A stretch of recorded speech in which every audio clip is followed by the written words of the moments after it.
Doctor ortho, अब दर्द भी घुटने टेकेगा। क्या लगता है कितनी सीटें आएंगी बीजेपी को इस बार? मैं आपको दावे से कह सकता हूँ कि हरियाणा प्रदेश के अंदर तीसरी बार भारतीय जनता पार्टी की सरकार बनने जा रही है। क्योंकि हमने सर्वे किया, किसानों और जमींदारों की नाराजगी है बीजेपी से। किसान को जितना फायदा हमारी सरकार ने किया है, शायद पिछले 50 साल के अंदर कांग्रेस ने नहीं किया। बीजेपी चुनाव से पहले किसानों के हित में कुछ फैसले ले सकती है। हमारी सरकार कभी भी चुनाव को सामने रख करके फैसले नहीं करती। लोग तो बार बार कह रहे हैं कि सब चेहरे का खेल है, सब चेहरे का खेल है। आदरणीय अमित शाह जी ने पंचकूला की पवित्र पावन भूमि से जो घोषणा की, उससे कार्यकर्ताओं में बड़ा भारी उत्साह है, उससे आम आदमी भी बहुत ज्यादा प्रभावित है। क्या किसानों को बहुत अच्छे से नायब सैनी समझ रहे हैं जो खट्टर साहब नहीं समझ पाए? नहीं, देखिए, कहीं ना कहीं कुछ चीजें प्रैक्टिकल जब होती हैं, डिफिकल्टीज आती हैं। लोकसभा में हाफ, विधानसभा में साफ, किसकी सफाई की बात कर रहे हैं? वो अपनी सफाई की बात कर रहे हैं। नमस्कार, चैनल 4 न्यूज इंडिया देख रहे हैं आप और मैं हूं आपके साथ ज्योति सिंह। इस वक्त हमारे साथ है हरियाणा से विधानसभा स्पीकर और पंचकुला से विधायक ज्ञानचंद गुप्ता। बहुत बहुत स्वागत है आपका। धन्यवाद आपका ज्योति जी, आप बता रहे हैं, आपका बहुत बहुत धन्यवाद। लोग कहते हैं कि जब पीएम मोदी ने डिजिटल इंडिया की घोषणा की थी तो सबसे ज्यादा समर्थन आपका ही मिला है उन्हें, क्योंकि आपने ई विधानसभा की शुरुआत भी की थी। नहीं, देखिए, नरेंद्र मोदी जी का संकल्प पूरे देश के अंदर डिजिटलाइजेशन, कंप्यूटराइजेशन और जिसके माध्यम से कामों में पारदर्शिता और करप्शन के ऊपर लगाम, इस उद्देश्य को लेकर के जो उन्होंने शुरुआत की थी, उसी कड़ी में उसी का अनुसरण करते हुए हमने भी कोशिश की कि अपनी विधानसभा को भी डिजिटलाइज किया जाए, कंप्यूटराइज किया जाए। तो उसी कड़ी में हमने अपनी विधानसभा को पूरी तरह से ई विधानसभा बनाने का जो संकल्प किया और उसको पूरा किया। आज हमारी विधानसभा पूरी तरह से डिजिटलाइज है, ई विधानसभा है, और सारा जो काम है विधानसभा का 99% वर्क जो है वो ई विधान के माध्यम से होता है। जितने भी हमारे विधायक हैं, चाहे उनके प्रश्न हैं, चाहे उनके कोई रेजोल्यूशंस हैं, चाहे कोई प्रस्ताव है, या जो भी विधानसभा की कार्रवाई उनकी तरफ से होनी है या विधानसभा की तरफ से सरकार से कोई भी कॉरेस्पॉन्डेंस करनी है, वो सारी ई विधान के माध्यम से होती है। हमने उसको सफल करने के लिए ई सेवा केंद्र अपनी विधानसभा के अंदर स्थापित किया, जिसके माध्यम से हमने सभी माननीय विधायकों को, अपने सभी विधानसभा के अधिकारियों को, कर्मचारियों को हमने उसकी सेवा के माध्यम से उनको ट्रेनिंग दी, और इवन कुछ जो सरकार के सेक्रेटेरिएट के एम्प्लॉइज थे उनको भी हमने उस सेवा केंद्र के अंदर अपनी सेवा प्रदान करके उनको एक्सपर्ट बनाया है, ताकि वो जो हमारा ई डिजिटल का जो सपना है वो साकार हो सके। इसके अलावा हमने, मतलब यूं मानिए कि 1966 में हरियाणा विधानसभा का गठन हुआ था। 1966 से लेकर के 2020 तक हमने 54 साल का पूरा रिकॉर्ड उसको कंप्यूटराइज करा करके ऑनलाइन कर दिया है कि कोई भी व्यक्ति, कोई भी आम नागरिक पिछले 50 साल की विधानसभा की कोई कार्रवाई देखना चाहता है तो एक क्लिक से वो जो भी विधानसभा का रिकॉर्ड देखना चाहता है वो अवेलेबल है, ऑनलाइन अवेलेबल है। क्योंकि विधानसभा चुनाव होने वाले हैं तो विधानसभा चुनाव से कुछ प्रश्न हैं। 2019 में विधानसभा के जब चुनाव हुए तो 5,500 की मार्जिन से आप आगे थे, आपने चुनाव जीता। दूसरे नंबर पर चंद्र मोहन थे कांग्रेस से, तो मार्जिन क्योंकि कम थी। और लोकसभा चुनाव जो अभी हुए हैं बीते महीने, उसके जो नतीजे आए, उसके बाद विधानसभा चुनाव के साथ जो तस्वीरें हैं, लोग कई अलग अलग तरीके की तस्वीरें देख रहे हैं। क्या लगता है पंचकुला में इस बार कितनी टक्कर है? देखिए, कोई भी चुनाव होता है उसमें जो एक आपस के अंदर मुकाबला है वो तो होता ही है। किसी भी चुनाव को बड़े आसानी से लेना या उसको सीरियस ना लेना, मैं समझता हूँ कि बहुत बड़ी भूल है। जो भी हमने पिछले चुनाव लड़े, चाहे वो 2014 का चुनाव था जी। जो लगभग 45,500 वोट से हमने जीता था, उसके पश्चात जो लोकसभा का चुनाव आया वो हमने लगभग 50,000 वोटों की लीड यहाँ से विधानसभा से ली जी। अभी जो लास्ट जिसकी बात आप कर रहे हैं कि लगभग 5,500 वोट से हमने वो चुनाव जीता। देखिए, चुनाव के अंदर कौन कैंडिडेट है, क्या उसकी पर्सनैलिटी है, क्या समीकरण है जी। जब 2014 का चुनाव था तो वो ट्रायंगुलर था, 3 प्रत्याशी थे जी। जब ये 2019 का चुनाव हुआ डायरेक्ट फाइट जी। तो डायरेक्ट फाइट के अंदर कांग्रेस वर्सेस बीजेपी जी। और उसके अंदर भी हमने सफलता प्राप्त की। लेकिन 2019 के पश्चात जिस प्रकार से हमने पंचकूला के अंदर डेवलपमेंट की है, विकास किया है, लगभग 5,500 करोड़ रुपए के विकास के काम हमने पंचकूला के अंदर कराए हैं। ये केवल बोलने के लिए नहीं, मैंने एक बुकलेट शाया की है जी। जिसके अंदर 124 कामों की लिस्ट दी है जी। विद अमाउंट दी है कि कितने कितने अमाउंट का कौन कौन सा कार्य हुआ। तो उस दृष्टि से जो हमने पिछले 2014 से 2019 से लेकर 2024 तक काम किए, तो उसी का परिणाम है कि अब की बार जो लोकसभा के अंदर हमारी लीड है वो बढ़कर के 23,000 हुई है। और मुझे पूरी उम्मीद है कि जो आने वाला विधानसभा चुनाव है इससे भी ज्यादा बड़े मार्जिन से हम यहाँ से जीतेंगे। क्योंकि हमने सर्वे किया, किसानों और जमींदारों की नाराजगी है बीजेपी से, और क्या आपको लगता है कि इस नाराजगी का असर विधानसभा चुनाव में देखने को मिल सकता है? नहीं, देखिए, जो किसान है, किसान को जितना फायदा हमारी सरकार ने किया है शायद पिछले 50 साल के अंदर कांग्रेस ने नहीं किया। हमने जितना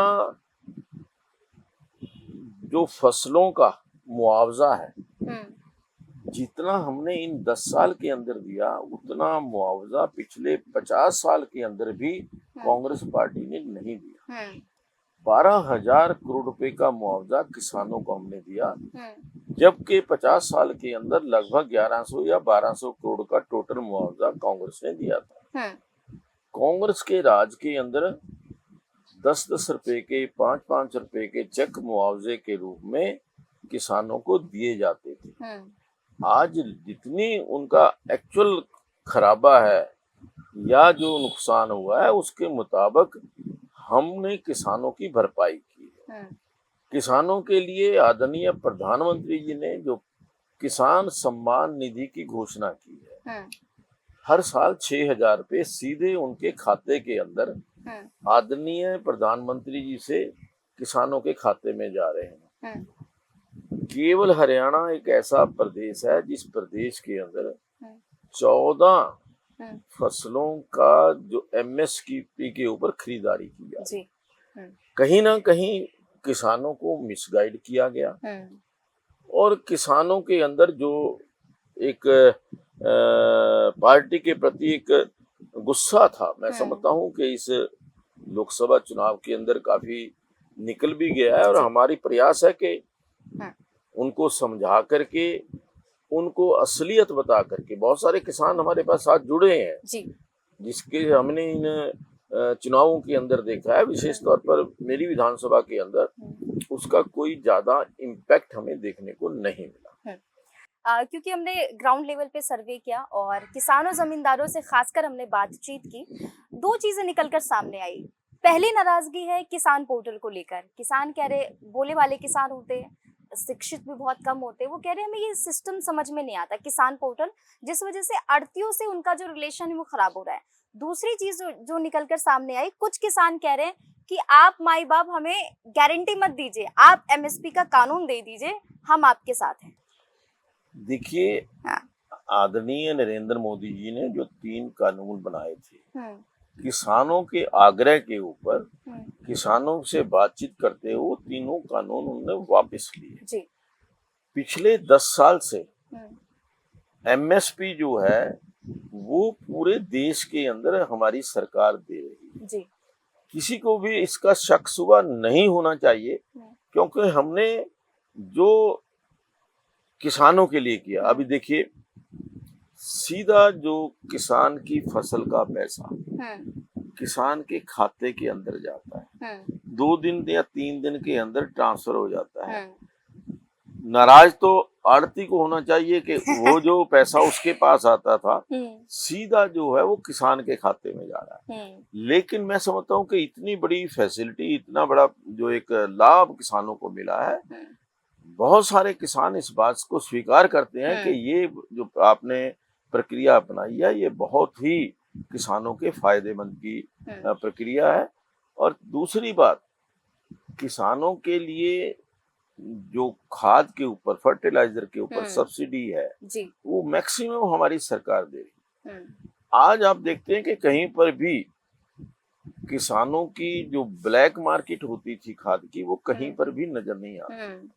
नरेंद्र मोदी जी ने पिछले 10 साल के अंदर ब्लैक मार्केट का शब्द ही खत्म कर दिया। लाइनें जो थी लंबी लंबी लगती थी, वो लाइनें सब तोड़ दी हैं। तो इसलिए जो पिछले 10 साल का कार्यकाल भारतीय जनता पार्टी का रहा है, मैं समझता हूँ कि किसानों को जो थोड़ी बहुत नाराजगी किसी कारण थी वो जल्दी ही दूर हो जाएगी। देखिए 80% लगभग कृषि प्रधान है हरियाणा, और किसानों से जाना जाता है हरियाणा, और क्योंकि किसानों की नाराजगी है तो एक सवाल है, क्या आपको लगता है कि बीजेपी चुनाव से पहले किसानों के हित में कुछ फैसले ले सकती है? देखिए, केवल चुनाव को सामने रख करके कोई फैसला करना या रूटीन के अंदर किसानों के फायदे की बात करना, ये दोनों अलग अलग चीजें हैं। जी। हमारी सरकार कभी भी चुनाव को सामने रख करके फैसले नहीं करती। जी। जो फैसले होते हैं उससे परमानेंट उनको लाभ हो किसानों को। ये जो फैसले हैं, चाहे वो एमएसपी का फैसला है, चाहे वो सीधे किसानों के खाते के अंदर पैसे जाने का मामला है, जी। या जो क्षतिपूर्ति का मामला है, जो किसानों की फसल के खराबे की क्षतिपूर्ति है उसका मामला है, ये हमारे एक पॉलिसी है जिसके तहत हम किसानों को फायदा दे रहे हैं। जी। केवल कल को किसान के जो इलेक्शन देख करके घोषणा कर दें और बाद में कुछ ना करें, ऐसा ना तो हमारी पार्टी की नीति है और ना हमारी नीयत है। सर, एक और सवाल है मेरा, क्योंकि देखिए विपक्ष है पर लोग कह रहे हैं कि सब चेहरे का खेल है।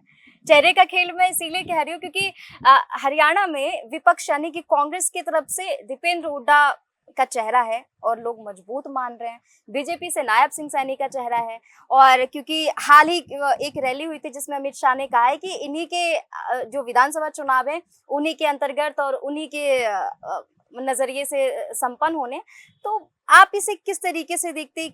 क्योंकि लोग तो बार बार कह रहे हैं कि सब चेहरे का खेल है, सब चेहरे का खेल है। तो मैं ये समझता हूँ कि जो आदरणीय अमित शाह जी ने पंचकूला की पवित्र पावन भूमि से जो घोषणा की कि श्री नायब सिंह सैनी जी के नेतृत्व में तीसरी बार भारतीय जनता पार्टी की सरकार बनेगी, उससे कार्यकर्ताओं में बड़ा भारी उत्साह है, उससे आम आदमी भी बहुत ज्यादा प्रभावित है। आज नायब सिंह सैनी जब से मुख्यमंत्री बने हैं, उनकी अवेलेबिलिटी, एक्सेसिबिलिटी, जिस प्रकार से वो एक्सेसिबल है, आप रात के 12 बजे तक वो लोगों से मिल करके उनकी समस्याओं का समाधान कर रहे हैं। उनसे मिल करके जो ग्राउंड रियलिटी है वो उनके पास पहुंच रही है और उसी प्रकार से वो निर्णय ले रहे हैं। देखिए, जब भी आप किसानों की बात कर रहे थे जी। अभी एक बहुत बड़ा फैसला जो मैं समझता हूँ कि पिछले आदरणीय मनोहर लाल जी के कार्यकाल में हुआ था, जो पंचायतों की खर्च करने की सीमा वो भी इस खिलाफ से घटा करके 5 लाख की थी। लेकिन लगा कि किसान की हित की बात नहीं है या किसान उतना ही डेवलपमेंट जो है अपने गांव के अंदर जो अपना सरपंच है वो करवाना चाहता है, उसको फैसले को हमने दोबारा लागू किया, जिससे एक पूरे हरियाणा प्रदेश के अंदर पूरे गांव के अंदर एक माहौल के अंदर परिवर्तन हुआ है।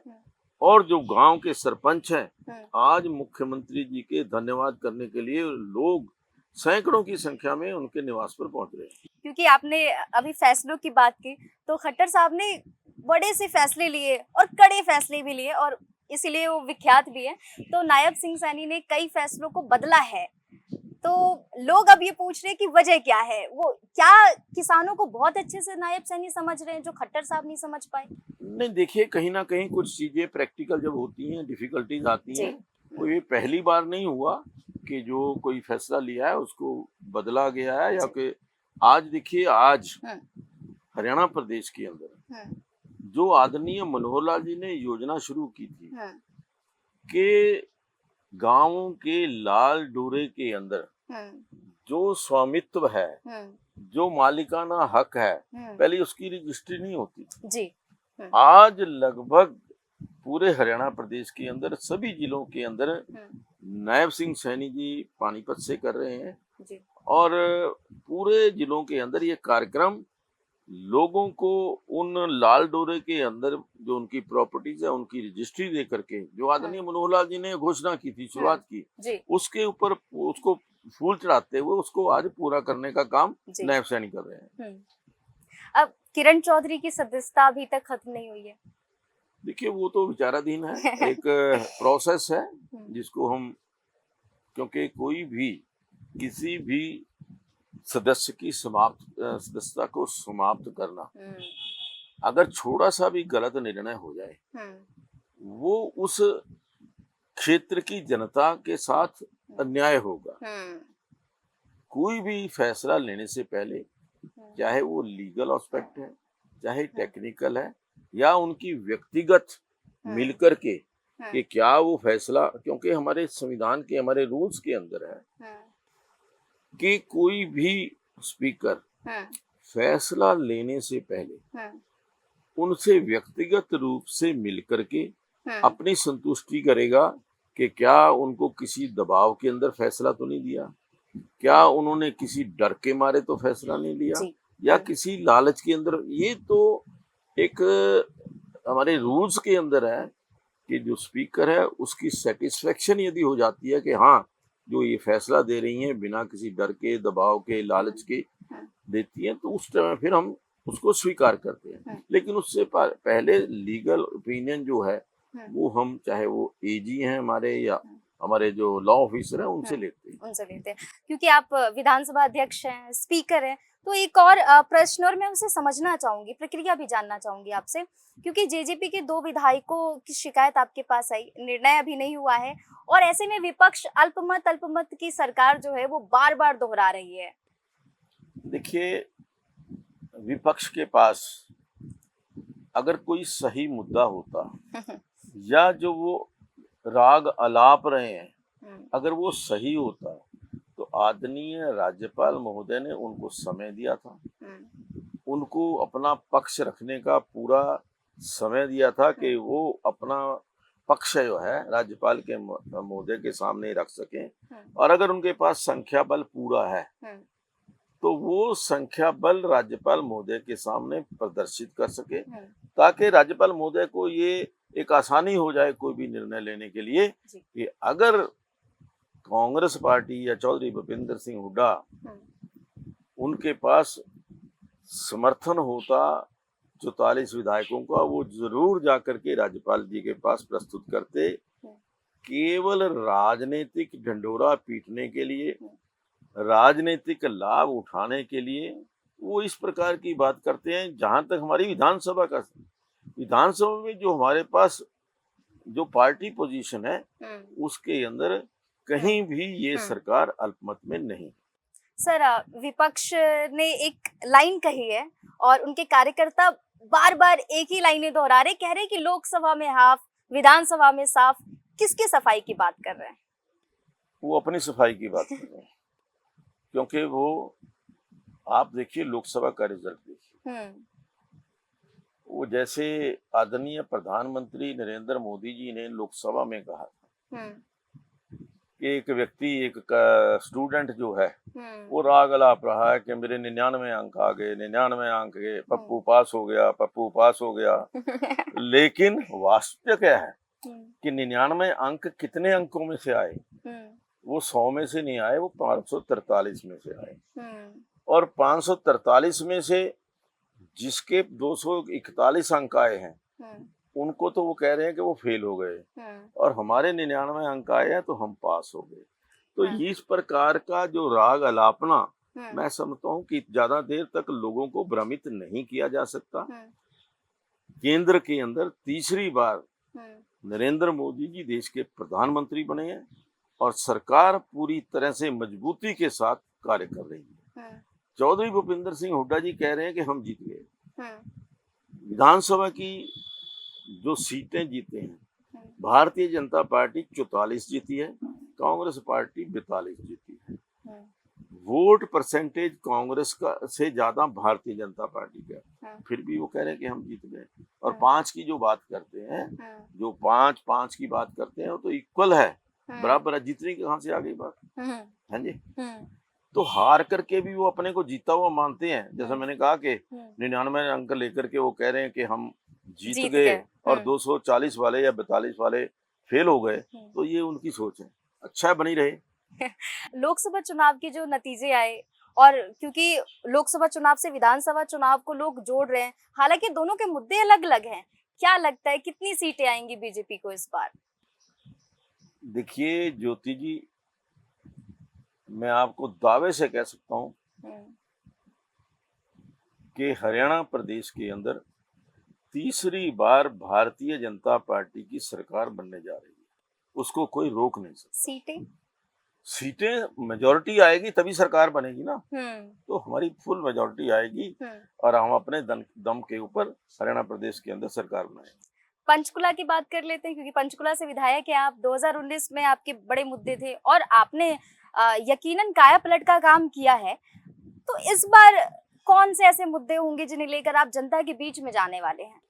देखिए, जो 5 साल की मेरी परफॉर्मेंस है, 10 साल की जो अंदर हमने कार्य किए हैं, वो हमने जो काम हर क्षेत्र के अंदर, चाहे वो शहर है, चाहे वो गांव है, चाहे वो किसी भी वर्ग के लोग हैं, जो हमने काम किया है, अपने काम के मुद्दे जो हैं, काम लेकर के जनता बीच में जाएंगे।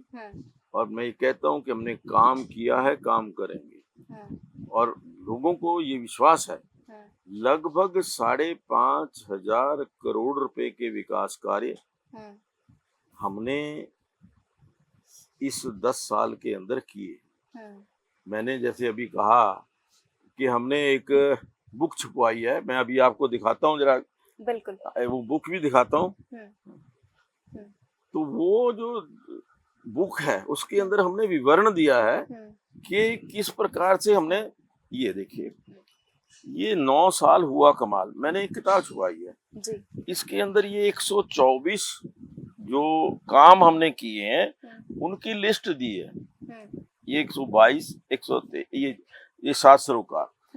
तो ये हमने सारी जो सूची है इसके अंदर जो काम किए हैं, ये हमने वो लेकर के जनता के बीच में जाएंगे। और मुझे पूरा विश्वास है कि जो हमने काम किया है उस काम के आधार पर जनता मुझे फिर से यहाँ से, जो पार्टी का देश होगा, पार्टी को यहाँ से जिता करके भेजेगी। अंत में पंचकुला के लिए आपका क्या संदेश है? पंचकुला के मैं सभी जो अपने नागरिक हैं, पंचकुला की जनता है, कि पंचकुला को अपना पंचकुला, मेरा पंचकुला समझ करके पंचकुला को स्वच्छ, सुंदर और हरा भरा पंचकुला बनाने के लिए पंचकुला के लोग हमारा सहयोग करें। हम पंचकुला को, जो लोग कहते थे, कई बार लोगों ने कहा कि पंचकुला को पेरिस बनाएंगे जी। 4 बार विधायक रहे, मुख्यमंत्री रहे, पेरिस तो नहीं बना पाए। और 10 साल के अंदर पंचकुला को जिस प्रकार से नेग्लेक्ट किया गया, चौधरी भूपेंद्र सिंह हुड्डा मुख्यमंत्री बने लेकिन सबके साथ सबसे ज्यादा कहीं धोखा हुआ या सबसे ज्यादा कहीं उपेक्षा हुई वो पंचकुला की हुई। उसका बड़ा कारण राजनीतिक था। चौधरी भूपेंद्र सिंह हुड्डा मुख्यमंत्री थे, कुमारी शैलजा यहाँ से मेंबर पार्लियामेंट थी, और कुमारी शैलजा और मुख्यमंत्री जी का जो प्रेम है, जो पूर्व मुख्यमंत्री हैं हुड्डा साहब, उनका प्रेम वो सब लोग भली भांति जानते हैं। इसलिए वहां पर पंचकूला के अंदर कोई एक ईंट भी लगने नहीं दी। उससे पहले DK बंसल वहां से 5 साल के लिए विधायक बने, क्योंकि वो कुमारी शैलजा के गुट से थे। तो हमारा पंचकूला गुटबाजी का शिकार हुआ, क्षेत्रवाद का शिकार हुआ। और चौधरी भूपेंद्र सिंह हुड्डा ने अगर कहीं विकास किया 10 साल के अंदर, केवल रोहतक में किया होगा, बाकी कहीं पर कोई नजर नहीं आता। लेकिन हमारी सरकार आई, हमने कहा कि सबका साथ सबका विकास, 90 की 90 विधानसभाओं के अंदर हमने विकास किया। जी, बहुत बहुत धन्यवाद सर। तो आप देख रहे थे चैनल 4 न्यूज़ इंडिया पर एक खास पेशकश। हमारे साथ थे विधानसभा स्पीकर और अध्यक्ष ज्ञानचंद गुप्ता और पंचकुला से विधायक। बहुत बहुत धन्यवाद sir. Thank you very much. Thank you जी। कैमरामैन प्रतीक के साथ ज्योति सिंह।